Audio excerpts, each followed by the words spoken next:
গত পর্যায়ের আমাদের আলোচনার বিষয় ছিল মিথ। এই শিরোনামের দ্বিতীয় পর্যায় আজকে।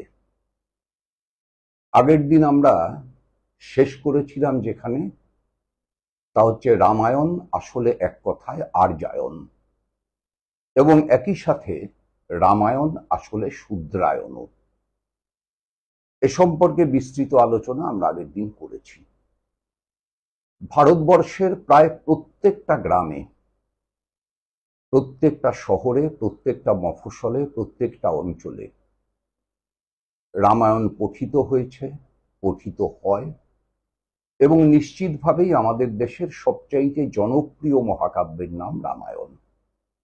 রাম নামটা জানেন না এমন একজন ভারতবাসীও খুঁজে পাওয়া মুশকিল। এই রামায়ণ রচনা করেছিলেন বাল্মীকি।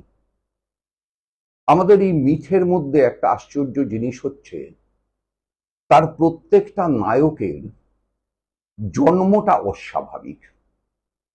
আপনি যদি বাল্মীকির জন্ম অনুসন্ধান করতে যান তাহলে দেখবেন তিনি ছিলেন দস্যু রত্নাকর, অর্থাৎ শূদ্র। কেউ যখন তার পাপের ভাগের দায় নিল না, তখন তিনি তপস্যা করলেন।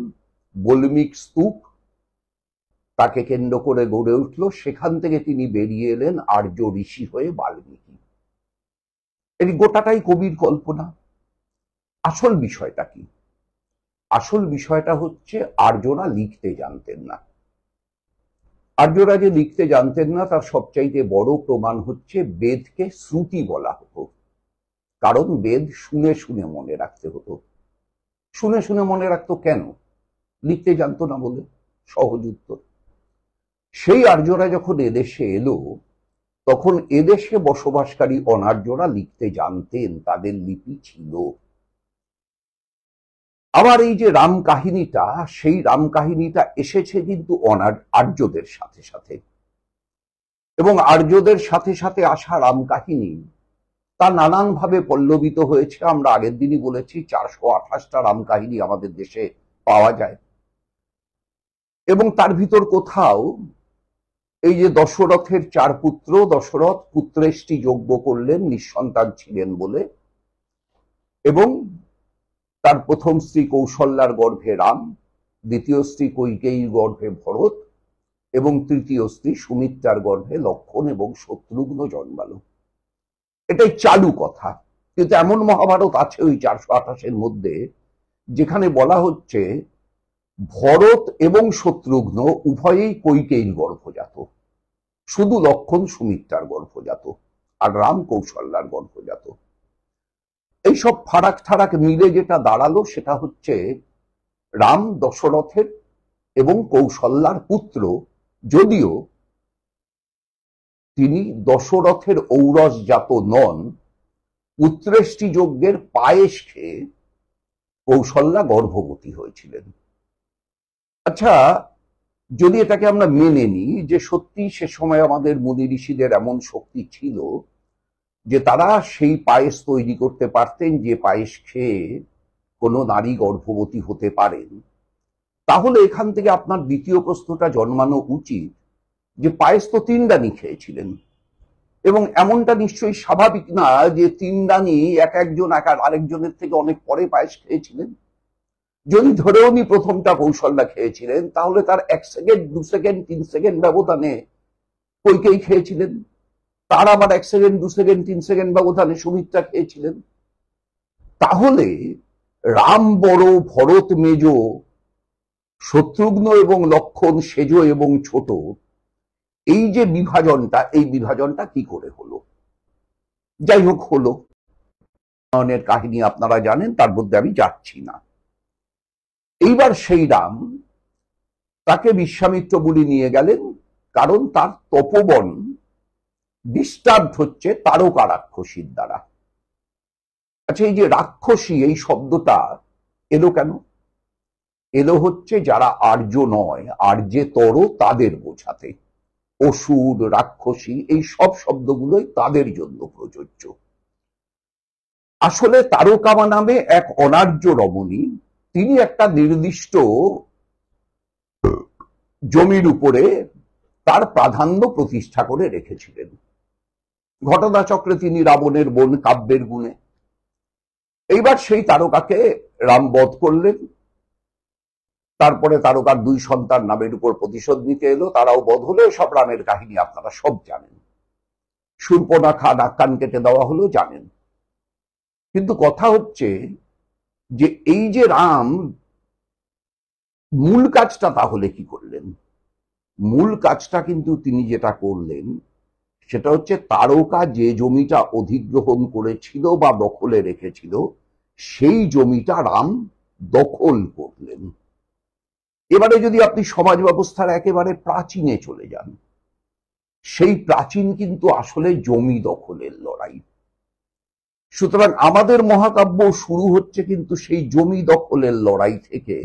খালি রূপক আরোপিত হচ্ছে যে একজন দেবতা আর একজন রাক্ষস। এই রূপকে আসলে কিন্তু যে কাজটা হচ্ছে সেটা সেই সমাজের স্বাভাবিক কাজ, জমি দখল। এবং ইতিহাসে অজস্র রাজা প্রাচীনকালে তারা এই জমি দখল করার জন্য যুদ্ধ করেছেন, যুদ্ধে মরেছেন, যুদ্ধে বেঁচেছেন, যুদ্ধে জিতেছেন, যুদ্ধে হেরেছেন। সবেরই উদ্দেশ্য জমি দখল। কারণ তখন সম্পদ বলতে বোঝাতো হচ্ছে জমি। তাহলে এই যে জমি দখলের কাজটা রাম করলেন, এইটাকে এই রূপক দিয়ে প্রতিষ্ঠা করা হলো। লঙ্কার অবস্থান আমি আগের দিন বলেছি যে আদৌ সেটা শ্রীলঙ্কা না, সেটা বর্তমান ভারত ভূমির মধ্যেই, বিহারের কিছুটা, মধ্যপ্রদেশ বর্তমান ছত্তিশগড়ের কিছুটা, বাংলার কিছুটা, উড়িষ্যার কিছুটা, তাই নিয়ে হচ্ছে লঙ্কা নামের একটা জায়গা ছিল। তার মানে হচ্ছে রাম, অযোধ্যা বলে কোনো রাজ্যের অস্তিত্ব পাওয়া যায়নি, কিন্তু কোশল রাজ্যের অস্তিত্ব পাওয়া গেছে। এখন পর্যন্ত ঐতিহাসিক এবং প্রত্নতাত্ত্বিক গবেষণায় কোশল রাজ্য পাওয়া গেছে, অযোধ্যা বলে কোনো রাজ্য পাওয়া যায়নি। যাই হোক, যদি ধরেও নি তর্কের খাতিরে যে অযোধ্যা ছিল, রাম ছিলেন, তাহলে সেই রাম সেই অযোধ্যার যে অবস্থান ছিল সেই অবস্থান থেকে এই যে লঙ্কা তার যে অবস্থান, এই অবস্থান পর্যন্ত জমি দখল করতে করতে গেছেন, যুদ্ধ করতে করতে গেছেন। এটাই রামায়ণের মোদ্দা কথা। এইবার এই যে রাক্ষস বলা হচ্ছে, এই যে বালি সুগ্রীব, তারাও তো আর যে তরফ। বালিকে বধ করে সুগ্রীবকে দোসর করা হচ্ছে। অর্থাৎ যে কোনো সভ্যতায় যেটা হয় তার বিকাশ পর্বে, সে যখন একটা পুরনো সভ্যতার সঙ্গে নতুন সভ্যতা এসে মেশে, তখন সেখানে সংঘর্ষ হয়, সংঘাত হয়, সংমিশ্রণ হয়। এই সবগুলোই দেখুন বালি আর সুগ্রীবের মধ্যে জড়িয়ে আছে। সংঘর্ষ হলো, বালি মারা গেলেন।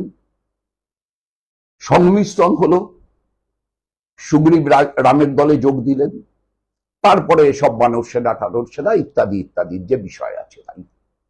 তাহলে এই যে সংঘর্ষ, সংমিশ্রণ, সংঘাত, এটা যে কোনো সংস্কৃতির সঙ্গে অপর সংস্কৃতির চিরকাল হয়ে এসেছে।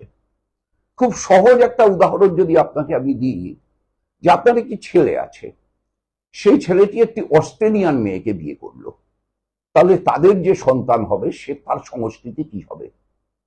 বাংলা এবং অস্ট্রেলিয়ানের মিক্সচার।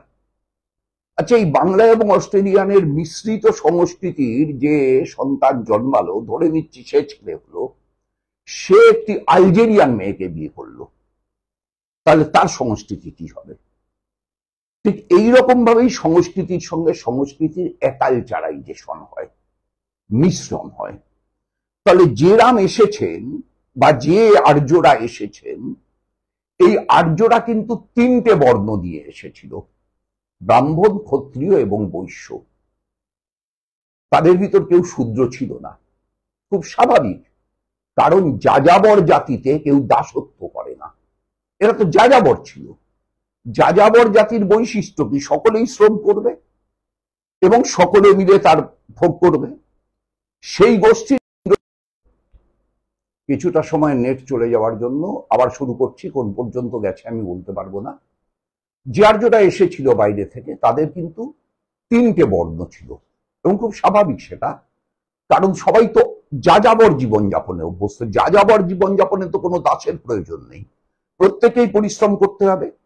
যার শক্তি বেশি সে বেশি পরিশ্রম করবে, যার শক্তি কম সে কম পরিশ্রম করবে। এই তো যাযাবর জীবনের লক্ষ্য।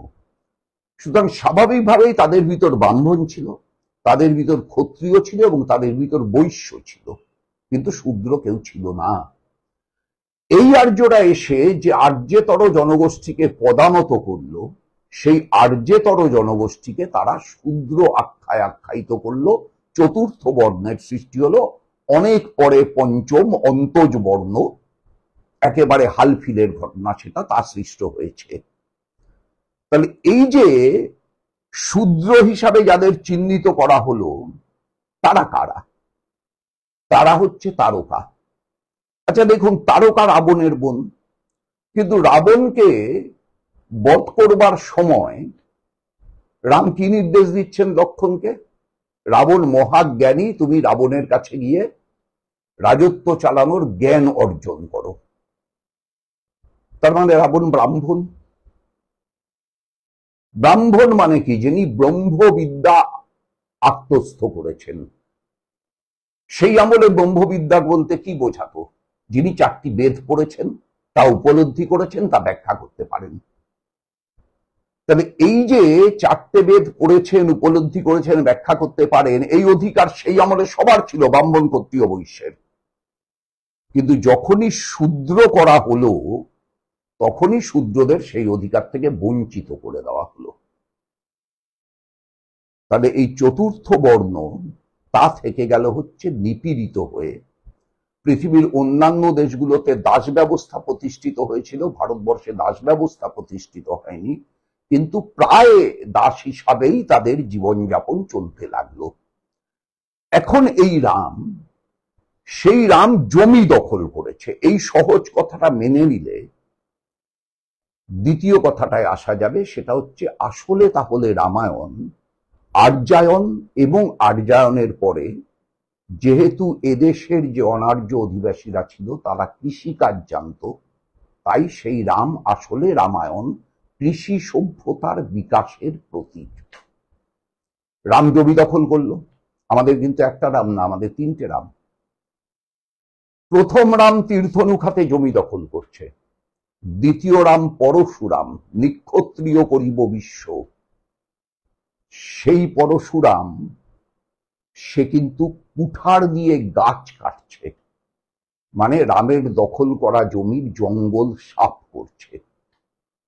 তৃতীয় রাম বলরাম, সে কিন্তু হাল নিয়ে আসছে, মানে লাঙল নিয়ে আসছে, মানে চাষবাসের শুভ সূচনা হচ্ছে।